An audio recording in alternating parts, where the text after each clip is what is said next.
Hello everyone, स्वागत आप सभी का टॉपर्स प्राइम चैनल में।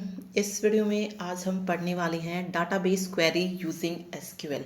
ठीक है, एसक्यूएल हमने जो है पहले पढ़ रखी है। टीजीटी पीजीटी कंप्यूटर साइंस की जो प्लेलिस्ट है उसमें आपको मिल जाएगी जिसने नहीं देखी है। और इसके अलावा मैंने डीबीएमएस के जो भी क्वेश्चन बनते थे या एसक्यूएल से जो बनता था वो भी जो है कवर कर लिया है। ठीक है, लेकिन यहाँ पे ये टॉपिक और मेंशन था, डाटाबेस क्वेरी यूजिंग एसक्यूएल।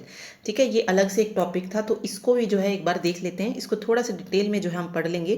ठीक है, क्योंकि ये हमने पहले जो है नहीं पढ़ा इसको अच्छे तरीके से, तो जिस जो जो भी चीज़ें इसके अंदर हैं वो सब जो है हम देखने वाले हैं। ठीक है, टॉपिक इंपॉर्टेंट है और यहाँ से जो क्वेश्चन बनने के चांसेस हैं वो क्वेरी से ही जो है चांस आपके बनेंगे, जो जहाँ पे आपको टेबल दी गई होगी और वहाँ से आपको जो है कोई भी क्वेरी मान लीजिए उस टेबल में से दे दी गई है, देन उसकी टेबल आपको मे भी बनानी आ सकती है। ठीक है, तो इसमें कुछ एग्जांपल्स हैं, मींस पूरा जो चैप्टर है वो एग्जांपल्स के थ्रू दिया गया है, तो वो एग्जांपल्स एज इट इज़ भी जो है आपके एग्जाम में देखने को मिल सकते हैं। तो वो सारी चीज़ें जो है हम इस वीडियो में पढ़ने वाले हैं। तो सबसे पहले हम सिलेबस को देखते हैं, क्या क्या सिलेबस जो है यहाँ पे बनता है। तो देखिए, मैथ फंक्शन है इसमें सबसे पहले। तो पहले फंक्शन देखेंगे कि फंक्शन क्या होता है, फिर इसमें 3 तरीके के फंक्शन आते हैं, 4। ठीक है, एक सिंगल रो फंक्शन है इसमें और मल्टीपल रो फंक्शन, फिर ये जो है अलग अलग पार्ट्स में डिवाइड हो जाते हैं, सिंगल रो और मल्टीपल रो। तो इसमें सिंगल रो में अगर आप देखेंगे तो मैथ, टेक्स्ट और डेट फंक्शन आते हैं, और जो एग्रीगेट फंक्शन होते हैं ये मल्टीपल रो फंक्शन में आ जाते हैं। ठीक है, तो यही है मैथ फंक्शन में, पावर, राउंड और मोड हो गया। टेक्स्ट फंक्शन आप देखेंगे तो you case, upper, L case, lower, mid, सब स्ट्रिंग एसटीआर, लेंथ है, लेफ्ट है, राइट है, एल ट्रिम है, आर ट्रिम है, ये देखना है। ठीक है, इसमें किसका क्या यूज़ है ये पता होना चाहिए। फिर डेट फंक्शन है, नाउ फंक्शन हो गया, डेट फंक्शन हो गया, month name, year, day name. Aggregate function है, 5 होते हैं वैसे इसमें, मैक्स, मिन, एवरेज, सम, काउंट और एक काउंट स्टार करके भी आता है। ठीक है, और साथ में quarrying and manipulating data using group by, having और ऑर्डर बाय। ठीक है, मीन्स जो टेबल में हमें जो भी डाटा चाहिए होता है, ठीक है, कुछ ऐड करना है या कुछ पर्टिकुलर चीज़ उसमें से हमें चाहिए, किस तरीके से हम ग्रुप बाय, हैविंग और ऑर्डर बाय को यूज़ करते हैं सिलेक्ट करने के लिए। ठीक है, सिलेक्ट स्टेटमेंट के साथ कैसे यूज़ करते हैं, तो वो हम इसमें देखने वाले हैं। ठीक है, तो सबसे पहले फंक्शन को पढ़ रहे हैं। A function is a predefined command set that perform some operation and return the single value. ठीक है, कुछ ऑपरेशन परफॉर्म करता है और हमें रिटर्न करता है सिंगल वैल्यू को। फंक्शन कैसे हो सकते हैं, सिंगल हो सकते हैं, मल्टीपल हो सकते हैं और नो आर्ग्यूमेंट हो सकते हैं। यहाँ पे सिंपल फंक्शन की एक डेफिनेशन हमको दे दी गई है। देन यहाँ से इंपॉर्टेंट बनता है टाइप ऑफ एसक्यूएल फंक्शन। कोई कि एसक्यूएल फंक्शन के टाइप कौन कौन से होते हैं। ठीक है, ये 1-2 नंबर में बन सकता है क्वेश्चन, जहाँ पे आपको टाइप ऑफ एसक्यूएल फंक्शन या फंक्शन को डिफाइन करना आ सकता है। ठीक है, तो 2 तरीके का होता है, एक सिंगल रो फंक्शन होता है और दूसरा मल्टीपल रो फंक्शन होता है। मल्टीपल रो फंक्शन को एग्रीगेट फंक्शन भी आप बोल सकते हैं। Single row function in SQL कौन कौन से होते हैं, कैरेक्टर हो गया, न्यूमेरिक हो गया, डेट हो गया, कन्वर्जन फंक्शन हो गया, सारे सिंगल रो फंक्शन है। इन फंक्शन का यूज क्यों कर रहे हैं, टू मॉडिफाई डाटा आइटम, यानी कि जो डाटा आइटम है उनको मॉडिफाई करने के लिए हम इन चीजों का यूज कर सकते हैं। These function need one or more input and operate on each row. इसमें हमें एक या एक से ज्यादा इनपुट की जरूरत होती है और ये ऑपरेट होते हैं रो के ऊपर। ठीक है, there by returning one output value for each row. एक आउटपुट हमें मिलेगी हर एक रो से इसमें। ठीक है, तो ये तो होगी सिंगल रो फंक्शन। जब हम इनको अप्लाई करेंगे तब आपको समझ में आएगा कि क्या एक्चुअल में कहा जा रहा है। ठीक है, फिर आते हैं multiple row function. Multiple function जो होते हैं ये रिटर्न करते हैं आइदर ग्रुप ऑफ वैल्यूज, या तो ग्रुप ऑफ वैल्यू आ जाएगी हमें, या फिर सिंगल वैल्यू जो है हमें मिल जाएगी। वो जिस तरीके से कंडीशन पूछी गई होगी, जिस तरीके से पूछा हो गया होगा उसमें स्टेटमेंट को सिलेक्ट करना, तो वो उसके अकॉर्डिंग आ जाएगा। ठीक है, these functions are basically operated on set of rows. ये सेट ऑफ रो पे ऑपरेट हो रहा है। ठीक है, वो हर एक रो पे हो रहा था, ये सेट ऑफ रो पे, एंड रिटर्न वन रिजल्ट और वन रिजल्ट पर ग्रुप। ठीक है, एक रिजल्ट भी आ सकता है या वन रिजल्ट पर ग्रुप भी आ सकता है। ठीक है, ये सिर्फ आपको जो पढ़ना है, ये सिर्फ अगर थ्योरी में पूछा जाता है तो ये आपको लिखना ही है। बाकी जो भी फंक्शंस हैं उनका किस तरीके से यूज होता है, किस फंक्शन का क्या यूज होता है, वो जानना जरूरी है। ठीक है, मल्टीपल रो फंक्शन को ओरेकल में जो है ग्रुप फंक्शन भी कहा जाता है और इसी को हम एग्रीगेट फंक्शन भी बोलते हैं। तो ये डेफिनेशन दे दी गई है यहाँ पे सिंपल। ठीक है, फिर यहाँ पे हमने एक टेबल को क्रिएट किया है, सिंपल एक टेबल हमने ली है। ये टेबल जो है, इसी टेबल के अकॉर्डिंग सब कुछ चलने वाला है लास्ट तक। ठीक है। जो भी हम फंक्शन इस पे अप्लाई करेंगे एसक्यूएल का, वो सब इसी टेबल पे होगा। तो यहाँ पे अगर आप देखेंगे तो एक हमने कार आईडी ली है अलग अलग से, D001 D002, ठीक है। इस तरीके से कार की आईडी है, कार के नेम है, डिजायर है, बलेनो है, इको है, स्विफ्ट है, ये जो है कार दे दिया। एंड देन इनके प्राइस दिए गए हैं, इसका मॉडल नंबर दिया गया है, किस साल ये मैन्युफैक्चर हुई है, और साथ में फ्यूल टाइप की पेट्रोल में है, सीएनजी में है, ठीक है। ये फ्यूल का टाइप इसमें दे दिया गया है। एक टेबल हम मान लीजिए हमने क्रिएट कर ली है, साथ में कस्टमर की वो है, वो भी बनानी है एक टेबल, तो जिसमें कस्टमर आईडी है, कस्टमर नेम है, कस्टमर एड्रेस है, फ़ोन है, ईमेल है, सेल की एक हो जाएगी, ठीक है। इसका इतना काम नहीं है, जिसमें से जो काम होगा हम उसके अकॉर्डिंग चलते जाएंगे, ठीक। चलिए, अब हम सबसे पहले पढ़ रहे हैं सिंगल रो फंक्शंस। यहाँ पे कुछ चीज़ें आपको याद रखनी है। देखो, ये लाइन आप याद रखिएगा, these are also known as scalar functions, ठीक। Single row functions are applied on a single value and return a single value. Single value पे ही अप्लाई करेंगे और ये रिटर्न भी हमें क्या करेगा, सिंगल वैल्यू ही रिटर्न करेगा। तो इसकी डेफिनेशन या तो वो ऊपर वाली याद रख सकते हैं या यहाँ से प्रॉपर इसको ले सकते हैं, ठीक है। फिर आप बता दीजिए कि single row function under 3 categories, एक न्यूमेरिक होता है, एक स्ट्रिंग होता है, डेट होता है, टाइम होता है। इसी न्यूमेरिक फंक्शन को हम मैथ फंक्शन भी बोलते हैं, कंफ्यूज नहीं होना है, दोनों आपको याद रखने हैं। मैथ फंक्शन को ही न्यूमेरिक फंक्शन बोला जाता है, जिसमें तीनों आते हैं, पावर, राउंड और मोड, ठीक है। जो मैथ फंक्शन होता है वो एक्सेप्ट करता है न्यूमेरिक वैल्यू एज इनपुट, ठीक है। जब हम इनपुट दे रहे हैं तो वो हम किस तरीके से देंगे, न्यूमेरिक वैल्यू में देंगे, और जो आउटपुट मिलेगी वो भी हमें न्यूमेरिक वैल्यू ही जो है मिलने वाली है, ठीक है। स्ट्रिंग फंक्शंस जो हैं, ये वाले जो टेक्स्ट फंक्शन हम ऊपर देख रहे थे, स्ट्रिंग फंक्शंस, ये एक्सेप्ट करते हैं character value as input and return either character और न्यूमेरिक वैल्यू एज आउटपुट। अब आउटपुट में देखिए, जब इनपुट ले रहा है तो कैरेक्टर वैल्यू आएगी, लेकिन जब वो रिटर्न कर रहा है तो वो कैरेक्टर में भी हो सकती है और न्यूमेरिक वैल्यू भी हो सकती है। Date and time function, date and time function accept date and time value as input and return numeric और स्ट्रिंग और date and time as output. ये बता दिया इन्होंने कि किस तरीके से क्या इनपुट मिलेगा और क्या आउटपुट में हमको मिलने वाला है। अब थोड़ा सा इन्हें डिटेल में देखते हैं। मैथ फंक्शन है सबसे पहले। 3 commonly use numeric functions are power, round and mod. ये 3 हैं जो मैथ फंक्शंस यूज होते हैं, ठीक है। तो इनके जो है सिंबल भी दे दिए गए हैं, सिंटैक्स वगैरह सब। तो यहाँ पे सबसे पहले हम पावर को यूज कर रहे हैं, तो हमने 2 चीज़ें इसमें ली हैं, एक्स और वाई, ठीक है। पावर को हम इस तरीके से भी लिख सकते हैं, POW XY करके, या पावर XY भी लिख सकते हैं। तो इसका मतलब क्या है कि यहाँ पे कैलकुलेट कर रहे हैं हम x to the power y, यानी कि जैसे एक एग्जांपल दिया इसने, MySQL सिलेक्ट पावर 2 3, तो यहाँ से हमें क्या मिलेगा, 2 raised to power 3, ठीक है। कैलकुलेट x, यानी कि 2 को हमने x लिया, मान लीजिए x to the power y, तो पावर में क्या जा रहा है, y जा रहा है, यानी कि जो पीछे वाली वैल्यू होगी वो पावर में चली जाएगी, ठीक है। तो 8 हमको इस तरीके से मिल जाएगा। यहाँ पे आपको फंक्शन देके जो है विद एग्जाम्पल आपसे पूछ सकते हैं कि किस तरीके से ये होगा, तो वहाँ पे आप पहले जो है थोड़ा सा उसका डिस्क्रिप्शन दे दीजिए कि किस तरीके से इसको लिखा जाता है, देन इसका सिंटैक्स बता दीजिए कि इसको ऐसे भी लिख सकते हैं, ऐसे भी लिख सकते हैं, देन आप एग्जाम्पल उसमें डाल सकते हैं। 2 नंबर में आ सकता है क्वेश्चन, ठीक है। चलिए, सेम आता है फिर राउंड फंक्शन।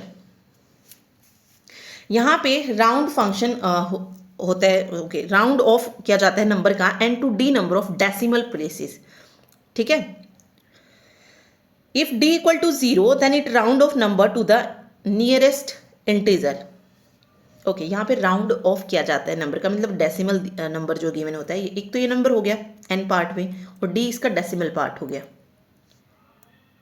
एक मिनट, ठीक है, d डेसिमल पार्ट हो गया। तो यहाँ पे एग्जाम्पल से जब आप देखेंगे तो एक एग्जाम्पल हमने लिया, सिलेक्ट राउंड 2912.564, ठीक है। इसका आउटपुट बताना है कि क्या जो है यहाँ से आउटपुट मिलने वाला है। देखिए, अब यहाँ पे अगर आप देखेंगे तो 1 प्लेस तक यहाँ पे पूछा है कि जो डेसिमल के बाद हमें 1 प्लेस तक वैल्यू जो है इसमें चाहिए, तो इसके अकॉर्डिंग अगर हम जाएंगे तो हमें आंसर मिलेगा 2912 पॉइंट, ओके एक मिनट इसको नीचे कर देते हैं, 0.5, ठीक है। ये मिलना चाहिए था, लेकिन यहाँ पे अगर आप देखेंगे आउटपुट 6 आया है। क्यों आया है, तो देखिए जब जिस भी प्लेस तक पूछा गया है, अगर उससे आगे वाला नंबर 5 या 5 से बड़ा है तो इससे पीछे वाला जो नंबर होगा वो 1 क्या होगा, इंक्रीज हो जाता है। एक नंबर क्या हो जाता है, इंक्रीज हो जाता है। तो आपने देखा कि हमें 1 प्लेस तक हमसे पूछा गया है, तो जब हमसे 1 प्लेस तक पूछा गया है तो हमने यहाँ पे क्या देखा कि उसके बाद जो नंबर आ रहा है वो 5 से बड़ा है, 5 से बड़ा है तो हम इससे पीछे वाले नंबर में एक नंबर इंक्रीज जो है कर देंगे। तो यहाँ पे आउटपुट हमें मिल जाएगी 2912.6। अब यहाँ पे नेक्स्ट अगर आप देखेंगे तो 283.2 है, 283.2 है। तो यहाँ पे इसकी जो नियरेस्ट वैल्यू है वो बतानी है। इसमें हमें डेसिमल प्लेस तक वैल्यू लेनी ही नहीं है क्योंकि इसमें गिवन नहीं है। तो यहाँ पे डायरेक्ट हमारा 283 आ जाएगा। अगर यहीं पर 283.6 होता तो हम यहाँ पे क्या आउटपुट ले लेते, 284 ले लेते। ठीक है, क्योंकि वो 5 से बड़ा हो जाता है तो हम अगला वाला जो नंबर उसके नियरेस्ट होगा उस वाले नंबर को जो है यहाँ पे लेते हैं। ठीक, तो ये चीज़ है। तो इसमें जो आपको ध्यान रखनी है, ये वाली चीज़ तो हम कर लेते हैं जो जिसमें डेसिमल प्लेसेस नहीं होती है, लेकिन प्रॉब्लम आती है इस क्वेश्चन में। तो इसके एक दो अगर आप देखेंगे करके तो वो और देख लेते हैं, एक दो एग्जाम्पल और लेते हैं। जैसे मैंने कोई भी नंबर लिखा, मान लीजिए 1 2 3 और पॉइंट मैंने लिख दिया 3 2 1 और साथ में मैंने प्लेस बोल दिया कि मुझे 2 प्लेस तक जो है इसके आउटपुट चाहिए। तो यहाँ पे मुझे डायरेक्ट क्या मिल जाएगा, 123.32 मिल जाएगा। क्योंकि इस 2 से अगला नंबर अगर आप देखेंगे तो ये क्या है, 5 से कम है, तो कोई चेंज इसमें नहीं होगा। लेकिन इसी नंबर को मैं कुछ ऐसे लिखती 123.326, अगर मैं लिखती 1 की जगह अगर मैं 6 लिख देती तो मुझे आउटपुट क्या मिलती, 123.33 जो है मुझे यहाँ से मिल जाता। क्योंकि यहाँ पे 6 है तो ये इससे पीछे वाला जो नंबर होगा 2 प्लेस पे वो क्या होगा, इंक्रीज हो जाएगा। ठीक है, तो ये राउंड वाला जो फंक्शन है कुछ इस तरीके से काम करता है। ठीक, तो ये आपको याद होना चाहिए, पता होना चाहिए मीन्स। ठीक है, अगला जो आता है फंक्शन वो आता है mod function, mod A B. तो रिटर्न करता है remainder after dividing number A by number B. Number A को जब हम बी से डिवाइड करेंगे, डिवाइड करने के बाद जो रिमाइंडर बचेगा वो हमारा आंसर होगा। अब यहाँ पे था मोड 21/2 यानी कि 21 डिवाइडेड बाई 2। ठीक है, अगर मैं इसको कट करूंगी तो मुझे क्या मिलेगा, एक जो है रिमाइंडर में मिल जाएगा ना। करके देख लीजिए, 21 को 2 से किया, 2 1 ज़ा 2। ठीक है, 1 आगे नहीं जाएगा। ठीक है, तो 1 जो है रिमाइंडर में आ जाएगा। तो ये रिमाइंडर वैल्यू जो है हमारी आउटपुट निकल के आएगी। ठीक है, तो ये मोड फंक्शन है जो कि इस तरीके से काम करता है। ठीक है, ये तो सिंपल फंक्शन हो गया। अब इन्हीं फंक्शंस को अगर क्वेरी में यूज़ करना आ जाए तो कैसे करेंगे वो भी देख लेते हैं। देखिए ये यहाँ पे जो टेबल मैंने आपको बोली थी, ये वाली टेबल, इसके अकॉर्डिंग जो है काम होगा, ये वाली। ठीक है, इसमें देखिए क्वेरी क्या दी गई है। देखिए, in order to increase sales suppose the car dealer decide to offer his customer to pay the total amount in 10 easy EMI equal monthly installment. Assume that EMI are required to be in multiples of 10,000. यानी कि जो EMI है वो क्या है, multiple है 10,000 के। For that the dealer want to list the car ID and price along with the following data from the inventory table. फिर यहाँ पे हमें कैलकुलेट करना है GST as per 12% of price and display the result after rounding it off to 1 decimal place. 1 decimal place तक हमको इसको round of जो है करना है। ठीक है, तो ये वाली क्वेरी थी, इसको कैसे लिखा देखिए, my SQL select round of करके लिखा हमने 12/100 इनटू में जो प्राइस था और ये 1 प्लेस तक लेके जाना है, GST फ्रॉम इन्वेंटरी। ठीक है, तो यहाँ पे आप प्राइस जो भी देखेंगे, ये देखिए ये रहा प्राइस। ठीक है, तो इसको लिखना है हमें 582613। पहले वाले का करके दिखा रही हूँ मैं। तो ये हो जाएगा 12/100 इंटू 582613। जब आप इसको कट करेंगे तो आंसर देखिए क्या आएगा। तो इसको जब आप सॉल्व करेंगे तो मुझे जो आंसर मिलेगा वो कुछ ऐसा मिलेगा, 69913.56। लेकिन हमको सिर्फ एक डेसिमल प्लेस तक लेना है।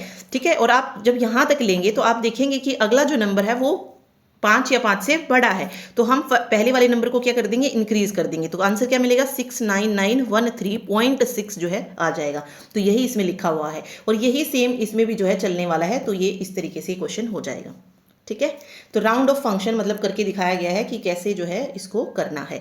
तो ये मैंने आपको तरीका बता दिया है। अगर आपको राउंड ऑफ फंक्शन आता है देन आप इजीली कर सकते हैं। वही इसमें और भी बहुत सारी चीज़ें करके दिखाई गई हैं। ठीक है, तो अगर आपको पता है कि राउंड ऑफ फंक्शन कैसे काम करेगा, यहाँ पे प्राइस प्लस राउंड कर दिया गया है, देन उसका फाइनल प्राइस पूछा गया है, तो ये कुछ इस तरीके से होगा। सिर्फ आपको राउंड फंक्शन कैसे काम कर रहा है सिर्फ वो पता होगा तो आप इजीली जो है आगे कर सकते हैं, फिर कोई भी क्वेरी आपसे पूछी हो। ठीक है, तो बस वही कुछ एग्जाम्पल और इसमें ऐड किए गए हैं, आप खुद से इन चीज़ों को करके देखना। ठीक है, अगला है स्ट्रिंग फंक्शन। स्ट्रिंग फंक्शन देखिए क्या कह रहा है, string function can perform various operation on alphanumeric data which are stored in a table. They can be used to change the case. Case change करते हैं यहाँ पे upper case to lower case to upper case, इस तरीके से. Extract a substring, calculate the length of a string and so on. ठीक है, तो यहाँ पे देखिए सबसे पहले यू केस और अपर है. यू केस और अपर ये क्या करता है, कन्वर्ट करता है स्ट्रिंग को किस में, अपर केस में चेंज कर देता है. जैसे यहाँ पे my SQL select you case हमने डाला सिलेक्ट के साथ और इन्फॉर्मेटिक प्रैक्टिसेस, तो यू अपर केस में कर देगा, यानी कि पूरा जो है अपर केस में आ जाएगा. ठीक है, मीन्स बड़े अक्षर में आ जाएगा. ठीक है, तो इन्फॉर्मेटिक्स प्रैक्टिसेस जो है आ जाएगा. देन लोअर केस है तो ये सारी चीजें जो है लोअर केस में, जैसे यहाँ पे आई बड़ा था तो यहाँ पे आई छोटा आ गया, यहाँ पे पी बड़ा था तो ये पी हो गया, मीन्स सारे जो है छोटे अक्षर जो है इसमें आ जाएंगे. ठीक है, तो अपर केस और यू केस दोनों सेम है, लोअर केस और एल केस दोनों सेम है. ठीक, चलिए अगला आता है मिड, सब स्ट्रिंग और सब एसटीआर.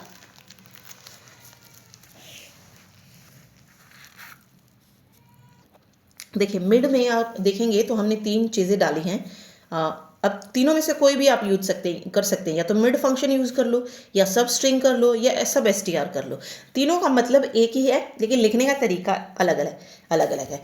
ठीक है, बस तीनों में तीनों ही चीज पड़ती हैं, मतलब तीनों चीज डलती हैं. स्ट्रिंग होना चाहिए, पोस्ट होना चाहिए और एन फंक्शन होना चाहिए, तीनों में आएगा. ये क्या करता है देखिए, पोजीशन ऑफ द स्ट्रिंग है, POS position of the string. देखिए return a substring of size N, return करेगा ये सब स्ट्रिंग ऑफ साइज एन जो कि स्टार्ट हो रही है from the specified position of the string.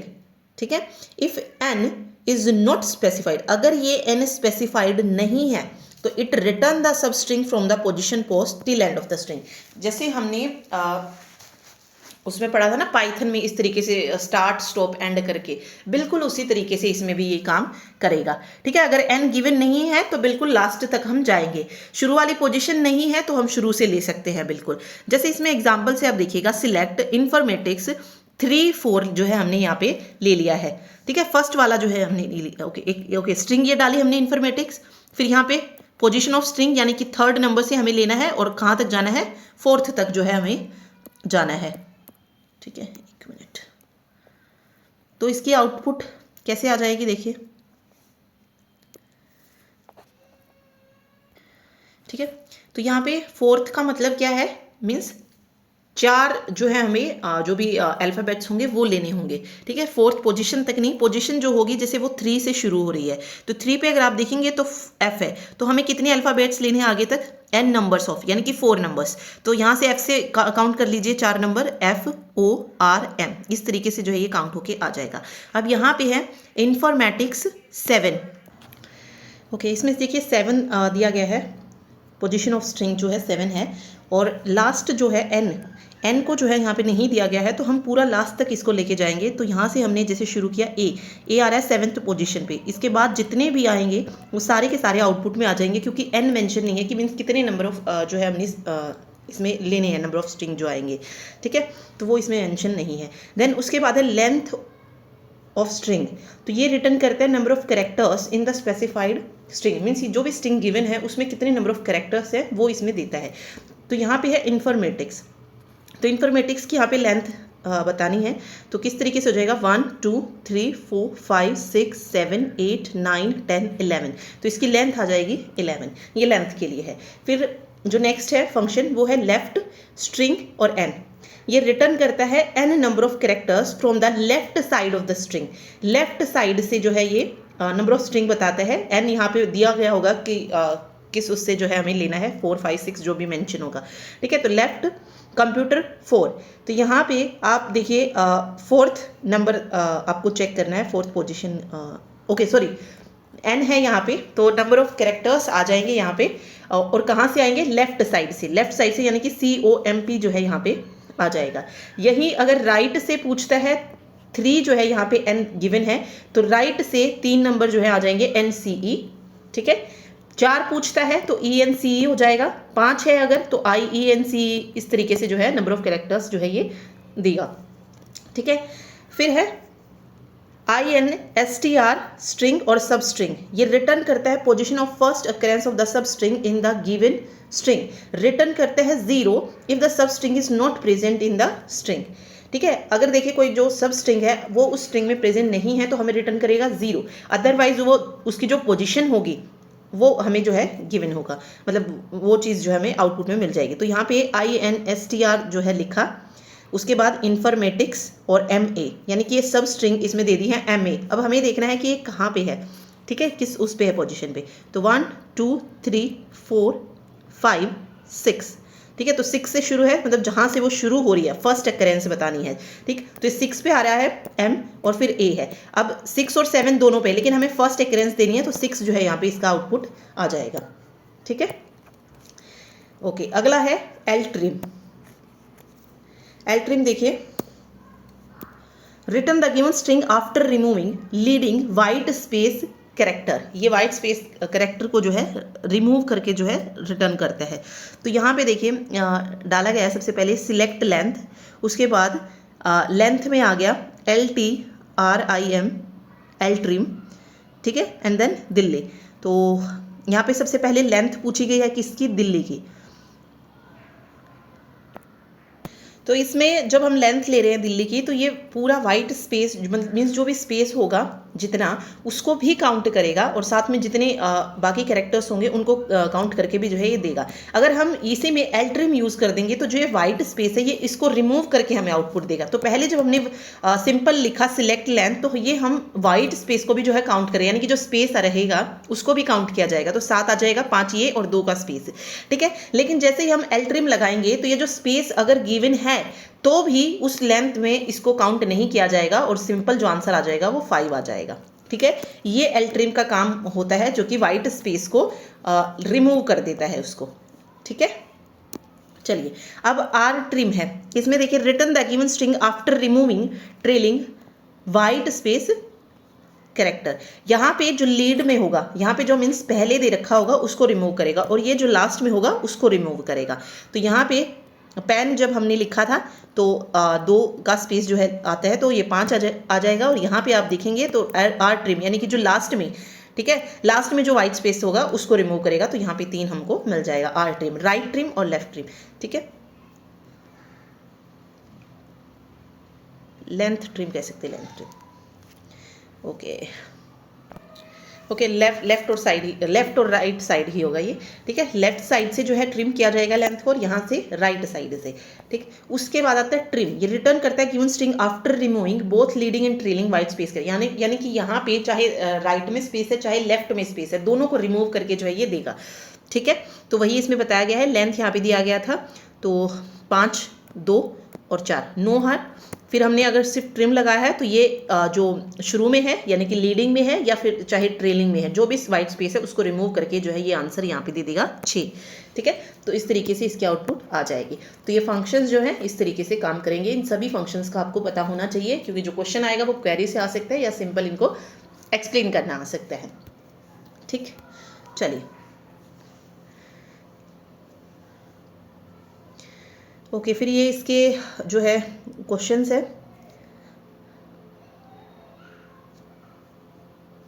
एक टेबल कोई भी कस्टमर लेके उसमें से डिस्प्ले करना है कस्टमर नेम, जो कस्टमर का नेम है वो लोअर केस में आए और जो कस्टमर का ईमेल है वो पूरा का पूरा अपर केस में आए। तो हमने क्वेरी को किस तरीके से लिखा, MySQL select lower customer name, means कोई भी मान लो टेबल है जिसमें हमने दे रखा कस्टमर नेम, तो उसमें जो भी नाम है वो सारे के सारे लोअर केस में हो जाए। तो ये आ जाएगा अपर में फ्रॉम कस्टमर, यानी कि टेबल का नाम कस्टमर है और वहाँ पे जितने भी ईमेल हैं वो सारे अपर केस में हो जाए। तो ये इस तरीके से चेंज होकर हमें मिल जाएगी। तो ये क्वेरी अगर हमें आती है तो हमें टेबल बना के दिखानी है कि ये टेबल इस तरीके से बन जाएगी। ठीक है, चलिए इसमें फिर आगे यही सारी चीज़ें जो है डाली गई है, मीन्स जो भी हमने फंक्शन पढ़े हैं इन्हीं को करके दिखाया गया है। तो आप इनको देख सकते हैं, सभी में जो है कोई ना कोई फंक्शन लेके उसको करके दिखाया गया है। ठीक, चलिए उसके बाद आता है date and functions. There are various function that are used to perform operation on date and time data. Some of the operation include displaying the current date, extracting each element of date, displaying day of the week. तो ये सारी चीज़ें वही हैं कि अगर हमें current date को एक्सट्रैक्ट करना है या कोई एलिमेंट है डेट का, चाहे मीन्स जैसे डे, मंथ या ईयर, इसको एक्सट्रैक्ट करना है, वीक को मतलब डे ऑफ द वीक जो है उसको दिखाना है, तो ये सब डिस्प्ले कराने के लिए हम डेट और टाइम फंक्शन का यूज़ करते हैं. तो इसमें जो फंक्शन आता है सबसे पहले नाउ फंक्शन है. ठीक है, नाउ फंक्शन क्या करेगा, जो करंट सिस्टम डेट और टाइम है उसको रिटर्न करेगा. तो it return the current system date and time, यानी कि उस टाइम पे जो भी सिस्टम में डेट है या टाइम है उसको रिटर्न करेगा नाउ फंक्शन. ठीक है, डेट फंक्शन क्या करेगा, ये रिटर्न करेगा डेट पार्ट, सिर्फ डेट पार्ट गिवन डेट या टाइम एक्सप्रेशन, चाहे डेट एक्सप्रेशन दिया है टाइम एक्सप्रेशन, उसमें से सिर्फ जो डेट होगी वो जो है ये हमें देगा. तो डेट नाउ. नाउ फंक्शन हम क्यों यूज़ करते हैं, टाइम और डेट दोनों को दिखाने के लिए, लेकिन यहाँ पे हमने डेट को यूज़ कर दिया. तो यहाँ पे जब देखिए हमने नाउ को यूज़ किया था तो हमें डेट भी दे दी और टाइम भी दे दिया. लेकिन इसी नाउ फंक्शन के साथ अगर मैं डेट फंक्शन को लगा देती हूँ तो सिर्फ हमें डेट को जो है ये रिटर्न करेगा, टाइम उस वक्त हमें नहीं मिलेगा. ठीक है, तो ये चीज़ है. नाउ में हमें डेट और टाइम दोनों मिलेंगे, लेकिन डेट फंक्शन को जब हम नाउ के साथ यूज़ कर रहे हैं तो हमें सिर्फ डेट मिलेगी. इसी तरीके से मंथ और डेट, यहाँ पे देखिए क्या किया हमने, मंथ और नाउ लिखा तो आउटपुट मिल जाएगा 7, यानी कि यहाँ से सिर्फ हमने इसका मंथ नेम चाहिए तो वो मंथ आ जाएगा. ठीक है, मंथ का नेम क्या होगा, ठीक,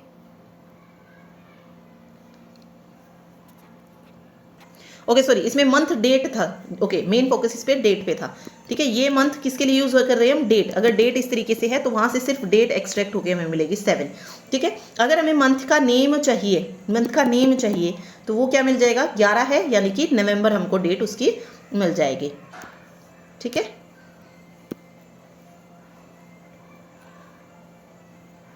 यहाँ पे जब हमें सिर्फ डेट चाहिए मंथ की तो मंथ लिखेंगे और वहाँ से हमें जो प्रॉपर डेट होगी, जैसे 2019 7/11 था तो 7 हो जाएगा. और यहाँ पे जब हम मंथ नेम पढ़ रहे हैं तो 2003 11 और 28 है, तो कौन सा जो है महीना है तो वो हो जाएगा नवंबर मंथ. ठीक है, ईयर की बात आ रही है, फिर ईयर जो है यहाँ से आ जाएगा 2003 10 और ये था तो 2003 जो है यहाँ से डेट आ जाएगी, 10वां महीना हो जाएगा और 3 उसकी डेट हो जाएगी. ओके, यहाँ से 2003 निकलेगा. डे बताना कि कौन सा डे है, तो डे में आ जाएगा 24 तारीख. It returns the day part from the date. ये क्या रिटर्न करेगा, डे पार्ट को रिटर्न करेगा. ठीक है, फिर है डे नेम. डे का नेम पूछा है यहाँ पे, तो ये एग्जाम्पल अगर आप देखेंगे तो 7/11. ओके, इस डेट को जो भी डे रहा होगा वो बताना है. जैसे 7 तारीख को क्या रहा होगा, थर्सडे, तो वो आ जाएगा. ठीक है, डे का नेम आ जाएगा. तो वही है. फिर इन सभी चीज़ों को यहाँ पे क्वेश्चन में करके दिखाया गया है कि सिलेक्ट करना है day, month, number and year of joining all employ. ठीक है, सारी चीज़ों को क्या करना है, जोड़ के लिखना है. तो डे को भी जोड़ दिया हमने, मंथ भी आ जाएगा और ईयर भी आ जाएगा फ्रॉम एम्प्लॉय टेबल्स. ठीक है,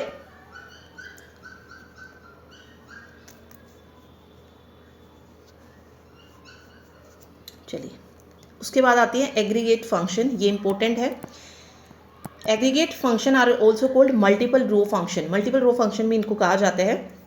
ये वर्क करती है उन्हें set of record as a whole and return a single value for each column of the record on which the function is applied. तो इसमें सिंगल रो और मल्टीपल रो का डिफरेंस दिया गया है, तो ये याद रखना है क्योंकि एनसीईआरटी में प्रॉपर इसी तरीके से दिया गया है, तो ये सारे आपको याद होनी चाहिए. ठीक है, ये छोटे छोटे क्वेश्चन पूछे जा सकते हैं, तो ये इंपॉर्टेंट है.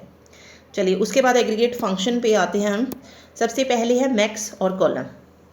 ये जो है रिटर्न करता है largest value from the specified column. जो लार्जेस्ट वैल्यू होगी स्पेसिफाइड कॉलम में उसको ही रिटर्न करेगा. यानी कि एक कॉलम, मान लीजिए 4 कॉलम है, 3 कॉलम है, 4 कॉलम है, और हमसे पूछ लिया है कि इस पर्टिकुलर कॉलम की मैक्स वैल्यू पूछ लिया हमसे. मैक्स कॉलम का नाम ऑब्वियस है, वो देगा कि किस कॉलम से वैल्यू चाहिए आपको, तो उस कॉलम से जो मैक्सिमम वैल्यू होगी वो हमको ये रिटर्न कर देगा. तो यहाँ पे लिखा हमने सिलेक्ट मैक्स प्राइस. कहाँ क्या चाहिए हमें, उस टेबल में से प्राइस चाहिए हमें फ्रॉम इन्वेंट्री. कोई इन्वेंट्री टेबल ली हमने, उसमें से प्राइस का जो कॉलम होगा, जैसे हमने ऊपर सबसे ऊपर टेबल पढ़ी थी तो हमने पढ़ा था कि कार का जो नाम है ये हो जाएगा, इसकी जो भी आईडी है वो ये है और इसका प्राइस ये है.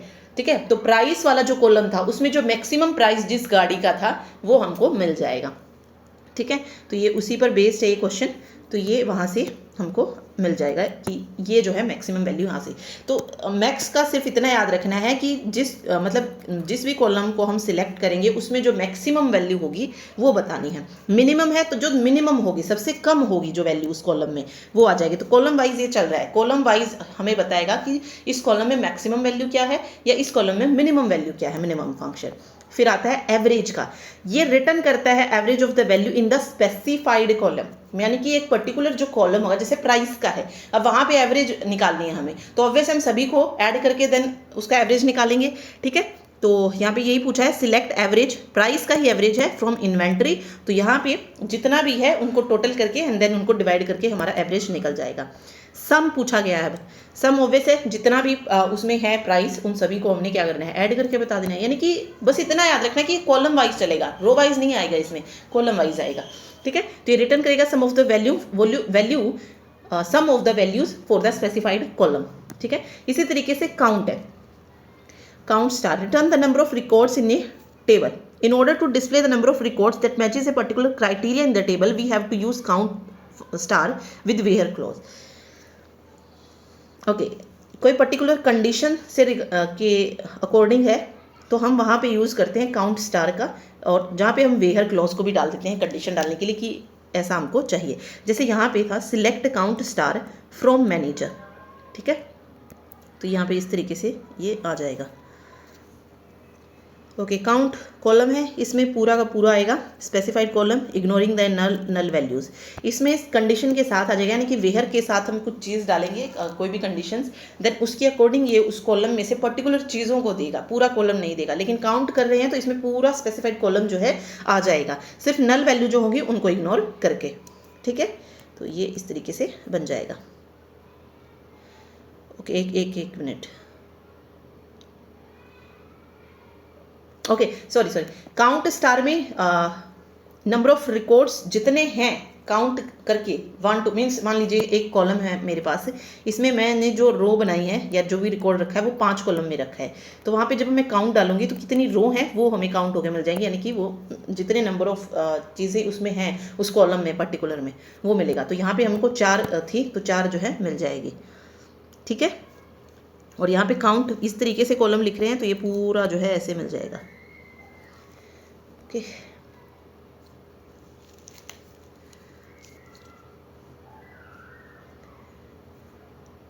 इसमें अगर आप देखेंगे, अब इसमें देखिए काउंट को किस तरीके से डाला गया।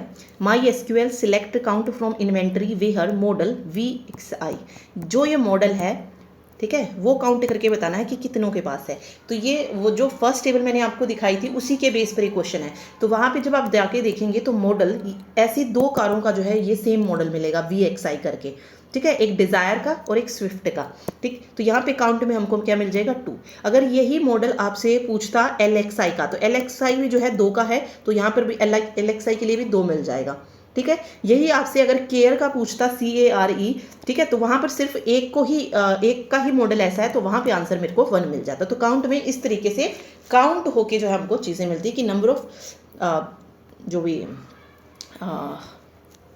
नंबर मीन्स कितनी चीज़ें हैं, नंबर ऑफ थिंग्स आप बोल सकते हैं कि वो काउंट होके हमको मिल जाएंगी कि उसमें वो चीज़ें कितनी हैं, ठीक है। ओके फिर आपसे पूछा select count distinct model. Distinct model में क्या होता है ना कि रिपीटेड वैल्यू जो होती है ना वो नहीं लेता है।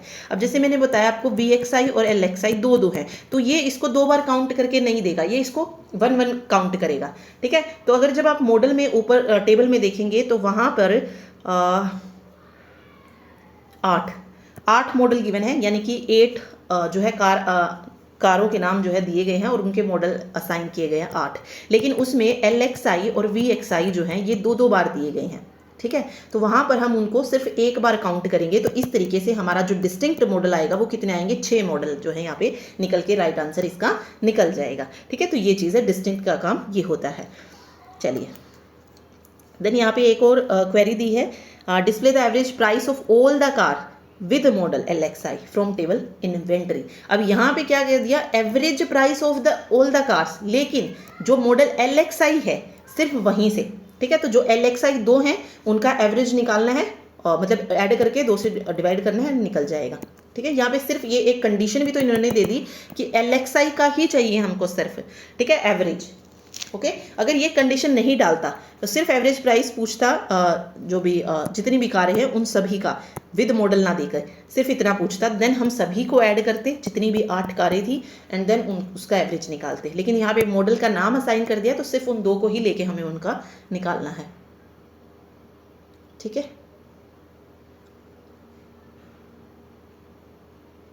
ओके चलिए। Okay, next group by clause in SQL. Okay, यहाँ से नहीं पढ़ते हैं, चलिए आगे चलते हैं, यहाँ से देखते हैं एसक्यूएल ग्रुप बाय क्लॉज। तो यहाँ पे हमारी जो फंक्शन है वो कंप्लीट हो जाती है। अब जो है एसक्यूएल के जो अलग अलग क्लॉज होते हैं, ऑर्डर बाय है, हैविंग है, ग्रुप बाय है, इनको पढ़ते हैं। ठीक है, देखिए, the SQL group by clause is used to group the result set based on common value present in the result set. इसमें जो कॉमन वैल्यू होती है उस पर जो है बेस्ड आता है। Okay, the grouping of result set is done after all records are retrieved from the table. The group by clause can be used with the conjunction of select query. Select query के साथ इसको use करते हैं हम to make a group of row based on the values of specified column or expression. ठीक है, the SQL aggregate function can be used. Okay, SQL group को हम जो simple SQL query लेते हैं select के साथ वो भी कर सकते हैं, और aggregate function के साथ भी इसको अलग अलग यूज किया जाता है। तो ये पूरा डिटेल इसमें बताया गया है कि कैसे कैसे यूज होता है। हम आगे चलते हैं कि कैसे जो है इसको यूज करना है। तो सबसे पहले हम क्लॉज सिंटैक्स इसके देख रहे हैं। तो हम जब एसक्यूएल में पढ़ते हैं तो हम सबसे पहले हम सिलेक्ट को ही डालते हैं, देन स्टार, फिर फ्रॉम टेबल का नेम लिखते हैं कि हमें यहाँ से सिलेक्ट करना है। ठीक है, तो ये हो जाएगा select star from table name, means जो भी सिलेक्ट करना है, नेम, ई नेम, कस्टमर नेम, जो भी सिलेक्ट करना है वो हम उस टेबल में से कर लेंगे। देन इसके बाद काम आता है क्या, ग्रुप बाय। फ्रॉम टेबल करने के बाद हम ग्रुप बाय लिखेंगे, ये चीज़ आपको याद रखनी है। ये इसको लिखने का तरीका है, ये इसी तरीके से लिखा जाएगा ग्रुप बाय। अब आपको कॉलम नेम 1 में से चाहिए, कॉलम नेम 2 में से चाहिए, कॉलम नेम 3 में से चाहिए, वो आपको डिसाइड करना है। ठीक है, तो ये एक कंडीशन है कि इसको लिखना आपको ऐसी है कि हमारा जो क्वेरी हम लिखते हैं वो select star from table name लिखेंगे पहले। ऐसे नहीं करेंगे कि select star group by from table name, नहीं, ये एक तरीका है कि पहले फ्रॉम टेबल नेम आएगा, देन ग्रुप आएगा, और ग्रुप के अंदर हम कंडीशन डालेंगे हैविंग के साथ। तो हैविंग क्लॉज हमेशा ग्रुप के अंदर आएगा, ये चीज आपको याद रखिए। ग्रुप बाय जब डला होगा उसी के अंदर हम हैविंग को डालेंगे। ठीक है, ये चीज याद रखनी है आपको। देखिए, select star from table name, this is regular select command to get the records from database. यानी कि एसक्यूएल जब आप पढ़ेंगे तो आप बिल्कुल सिंपल है ये, तो जहां पे हमें जो है सिलेक्ट, जब हम पढ़ते हैं सिलेक्ट किस तरीके से हम जो उस टेबल में से डाटा को निकालते हैं, तो ये तो बिल्कुल कॉमन है कि हमें ये तो लिखना ही लिखना है। ठीक है, जैसे मुझे मान लीजिए कोई एम्प्लॉय टेबल दी और मुझे उसमें से एम्प्लॉय नेम चाहिए, तो मैं क्या लिखूंगी, select employee name from employee table. ठीक है, इसी तरीके से लिखूंगी, वो सिंपल क्वेरी है। अब उसमें अलग अलग चीजें आगे आती हैं। ग्रुप बाय कॉलम नेम, अब यहाँ पे कॉलम नेम दे दिया। ठीक है, this is clause is use to group the result set based column name specified. यहाँ पे कॉलम नेम हम डालेंगे।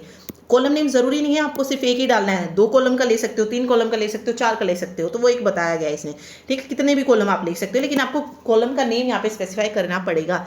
ठीक है, तो column name specify, here you can specify 1 और मोर कॉलम नेम्स, बिल्कुल वही बताया गया है।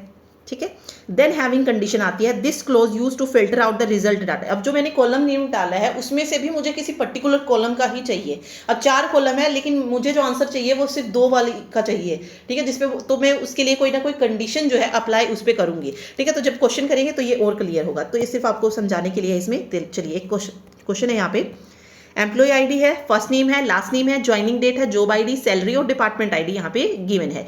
तो using group by with aggregate function हम इसको करके देख रहे हैं। तो SQL group by with sum function, count function, count and sum, ठीक है, more than 1 column, where clause use करेंगे और हैविंग क्लोज यूज करेंगे। ठीक है, सबसे पहले SQL group by with sum function. यहाँ पे सम फंक्शन हमने लिया है, तो हमने सबसे पहले सिलेक्ट किया डिपार्टमेंट आईडी। कहाँ है डिपार्टमेंट आईडी, ये रही डिपार्टमेंट आईडी।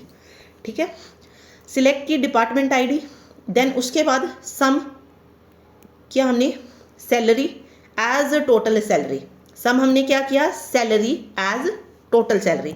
तो सम में हमको क्या मिलेगा, टोटल सैलरी मिलेगा। सम में हमको क्या मिलेगा, टोटल सैलरी मिलेगा। कहाँ से, फ्रॉम एम्प्लॉय, यानी कि एम्प्लॉय टेबल से। ठीक है, सिलेक्ट की हमने डिपार्टमेंट आईडी, फिर हमने यहाँ पे सम फंक्शन डाला, sum salary as total salary, then from employee, उसके बाद ग्रुप आएगा, ग्रुप बाय डिपार्टमेंट आईडी। अब ग्रुप किस में बना रहे, डिपार्टमेंट है। अब यहाँ पे ग्रुप बाय किस तरीके से डिपार्टमेंट है, देखिए अब देखिए ये डिपार्टमेंट आईडी सेम है, इन दो की डिपार्टमेंट आईडी सेम है, इन तीन की चार की डिपार्टमेंट आईडी सेम है, यहाँ पे दो की डिपार्टमेंट आईडी सेम है, और यहाँ पे आप 5 की डिपार्टमेंट आईडी सेम है। तो जब चीजें सेम होती हैं उसको ग्रुपिंग करने के लिए चीजों को, ठीक है, तो डिपार्टमेंट आईडी के उसके अकॉर्डिंग हमको करना है। तो अब यहाँ से क्या मिलेगा, अब हमने डिपार्टमेंट आईडी के थ्रू ग्रुप कर लिया कि जो 10 है वो सिर्फ 1 के पास है, 20 जो है वो 2 के पास है, 30 जो है वो 4 के पास है तो उनका आ गया, 40 जो है वो 4 के पास है, 3 के पास है, जो भी है, ठीक है। देन उसका हमें क्या चाहिए, हमको सम चाहिए सैलरी का, टोटल सैलरी का। अब देखिए 10 में जो सैलरी है वो 5500 ही रहेगी, लेकिन 20 वाले में जो सैलरी है वो दोनों की ऐड होकर मिल जाएगी, क्योंकि सम में क्या होता है, दोनों का एडिशन मिलता है, ठीक है। तो ये कितनी हो जाएगी, 22,000 हो जाएगी, ठीक है। देन 30 का अगर हम देखेंगे तो ये वाली जो सैलरी है वो सारी ऐड होके मिल जाएगी, ठीक। तो वो चीज़ इसमें बताई गई। तो देखिए 10 में 5500 थी तो 5500 रही, 20 में दोनों की ऐड होके 22,000 हो गई, ठीक है। तो ये होगी 33,400, 15,500, 65,500। तो हमें आंसर क्या मिलेगा, डिपार्टमेंट आईडी मिल जाएगी यहाँ पे और सम मिल जाएगा यहाँ पे, ठीक है। ये हमारा आंसर हो जाएगा, ठीक। ये सिर्फ शो करने के लिए है, दिखाने के लिए। लेकिन मान लीजिए ये क्वेरी हमको दे दी गई है एक टेबल देके, तो हमारा आंसर ये रहेगा कि हमको ये वाली आईडी, यहाँ ये वाली चीज़ जो है यहाँ से निकालनी थी इस टेबल में से, ठीक है। देन यही हम काउंट फंक्शन से कर रहे हैं। तो देखिए एक चीज़ याद रखिए आप, जो हम सम काउंट फंक्शन डाल रहे हैं वो सिलेक्ट के बाद डाल रहे हैं, देन टेबल का नाम लिख रहे हैं, उसके बाद ग्रुप, और जब हैविंग क्लोज आएगा तो ग्रुप बाय के बाद हैविंग क्लोज को डालेंगे, ठीक है। चलिए देखिए, select department ID, count as number of employees, count करना है अब हमने, from employees, group by department ID, ठीक है। तो अब हमें काउंट का मतलब क्या था, हमने पढ़ा था कि जितने टाइम्स वो हुआ है रिपीट वो बताना है, ठीक है। अब यहाँ पे ग्रुप कर दिया हमने डिपार्टमेंट आईडी। अब 10 कितने टाइम आया है, 20 कितने टाइम आया है, 30 कितने टाइम आया है, वो हमें काउंट करके बताना है। तो यहाँ पे नंबर ऑफ एम्प्लॉयज कितने जो है डिपार्टमेंट आईडी जिनकी सेम है, देखो 10 जो डिपार्टमेंट आईडी है वो नंबर ऑफ एम्प्लॉय 1 के पास ही है, 20 जो डिपार्टमेंट आईडी है वो 2 एम्प्लॉय के पास है, 30 जो है वो 5 के पास है, 40 डिपार्टमेंट आईडी जो है वो 2 नंबर ऑफ एम्प्लॉयज़ के पास है, और 50 जो डिपार्टमेंट आईडी है वो 7 एम्प्लॉय के पास है। तो ये वाली चीज़ इसमें देनी थी, ठीक है। तो काउंट में इस तरीके से काउंट करके हमें बताना था। चलिए अगला है इसी तरीके से काउंट एंड सम फंक्शन। अब काउंट एंड सम फंक्शन आ गया है यहाँ पे। तो ये देखिए हमने दो को एक साथ डाला है, हमने काउंट लिखा एज नंबर ऑफ एम्प्लॉयज और सम भी डाल दिया सैलरी, मीन्स उसकी हमें काउंट करके भी बताना है और उनकी सैलरी भी देनी है, और ग्रुप करना है डिपार्टमेंट आईडी के। तो ये डिपार्टमेंट आईडी आ जाएगी, नंबर ऑफ एम्प्लॉयज आ जाएगी, और सैलरी जो हमने ऊपर लिखा था सम में, सिर्फ जो हमने सम में यूज़ किया था तो वो वाली टेबल, और यहाँ पे जो काउंट वाली थी वो वाली, दोनों को ऐड होके हमको काउंट और सम, जब हम दोनों को एक साथ यूज़ करेंगे तो ये वाली टेबल जो हमको मिल जाएगी, ठीक है, ओके। उसके बाद है SQL group by one or more than one column. इतना पढ़ने की ज़रूरत नहीं है जो ये लिख रखा है, सिर्फ आपको एक बार पता चल जाए कि हाँ भाई इसमें ये चीज़ें करनी है, सिर्फ सीखनी है, क्योंकि वहाँ पे सिर्फ क्वेरी से ही क्वेश्चन निकालना आएगा, डिटेल में कुछ भी नहीं पूछा जाएगा आपसे, ठीक है। डिटेल में सिर्फ जो हमने ऊपर पढ़ा है वो ही याद रखिएगा। यहाँ पे जो क्वेश्चन बनेगा इनसे ग्रुप बाय हैविंग और ये ऑर्डर बाय क्लॉथ से, वो सिंपल क्वेरी का क्वेश्चन बनेगा, देन वहाँ पे आपको टेबल करके आनी है, या फिर क्वेरी आपसे पूछ सकता है कि इस चीज़ की क्वेरी किस तरीके से लिखी जाएगी, ठीक है। तो ये क्वेरी लिखना जो इसमें यहाँ पे बताया गया है वो भी आपको पता होने चाहिए। अब मोर देन वन कॉलम अगर हमको चाहिए तो ये लिखा मैंने सिलेक्ट डिपार्टमेंट आईडी, हम सिलेक्ट कर रहे हैं डिपार्टमेंट आईडी और साथ में क्या सिलेक्ट कर रहे हैं, जॉब आईडी, ठीक है। मोर देन वन कॉलम चाहिए ना हमको, तो डिपार्टमेंट आईडी और जॉब आईडी चाहिए, ठीक है। देन उसके बाद सम और सैलरी चाहिए, फ्रॉम एम्प्लॉय चाहिए, और ग्रुप बाय डिपार्टमेंट आईडी और जॉब आईडी। ग्रुप किसके, ग्रुपिंग कहाँ पे कर रहे हैं हम, डिपार्टमेंट आईडी और जॉब आईडी दोनों की वो कर रहे हैं, ठीक है। तो यहाँ पे आप देखेंगे जॉब आईडी, देखो ये रही जॉब आईडी, जैसे इसकी जॉब आईडी सेम है, एड वीपी की, IT प्रोक की, ठीक है, FI अकाउंट, PU क्लर्क, ठीक। तो इस तरीके से है ये। अब यहाँ से देखो क्या निकल के आएगा, अब यहाँ से हमको क्या मिलने वाला है वो देखेंगे। डिपार्टमेंट आईडी रखेंगे सेम, वही हमारा 10, 20, 30, 40, 40, 50, 50, 50। अब यहाँ पे रिपीट क्यों हुई डिपार्टमेंट आईडी, क्योंकि उनकी जॉब आईडी अलग है, जॉब आईडी अलग है तो हमें उन दोनों को लिखना पड़ेगा, ठीक है। अब जैसे 10 था तो 10 एक ही डिपार्टमेंट आईडी है, एक ही जॉब आईडी है। 20 भी एक ही डिपार्टमेंट आईडी है, एक ही जॉब आईडी आ रखी है। लेकिन अगर आप 40 पे जाएंगे तो डिपार्टमेंट आईडी और जॉब आईडी अलग अलग है यहाँ पे, ठीक है, तो वो हम दोनों लिखेंगे। एंड देन सैलरी यहाँ पे इस तरीके से मेंशन कर देंगे, जिसकी टोटल होके आ रही है वो टोटल होके लिखेंगे। जैसे 30 में जो है जितने भी बंदे हैं और वो तीनों के तीनों अगर आईटी प्रोग में हैं तो उन सभी की ऐड होके जो है हमको मिल जाएगी। तो देखिए 30 पे अगर हम देखें, 30 डिपार्टमेंट आईडी है ये, ठीक है, ये वाली डिपार्टमेंट। आप यहाँ पे देखेंगे 30 की जो डिपार्टमेंट आईडी है, इन सभी की जॉब आईडी भी सेम है। अगर जॉब आईडी सेम है तो इन सब का सम करके हमको लिखना है, ठीक है। 10 पे अगर आप देखेंगे तो एक मिनट, इसको थोड़ा सा इरेज कर लेते हैं।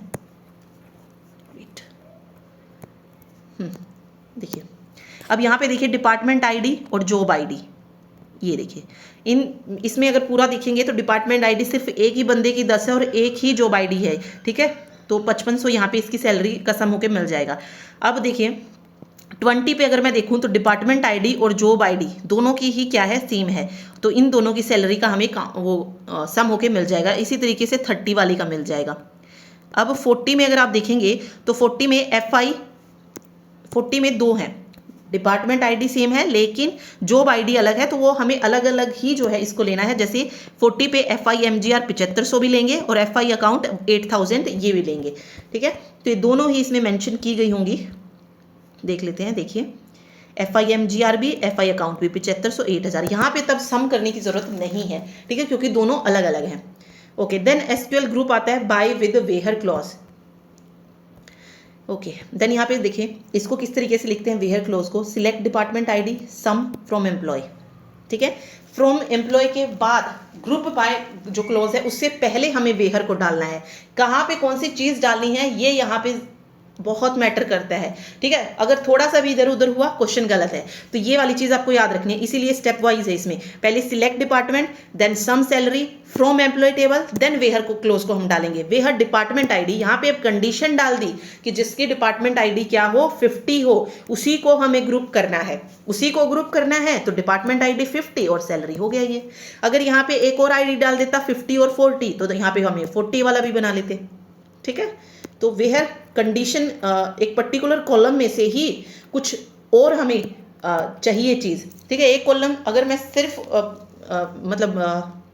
अगर वेयर नहीं डाल रही तो पूरा कॉलम मुझे मिलेगा, ठीक है। लेकिन मैं वेयर एक मिनट, अगर मैं वेयर डाल रही हूँ तो उस कॉलम में से कुछ पर्टिकुलर चीज़ निकालने के लिए भी जो है हम इसका यूज़ करते हैं। वेयर का एक कंडीशन कह सकते हैं एक तरीके से, ठीक है, कि हमें सिर्फ वही चाहिए। उसके बाद आता है हैविंग क्लॉज।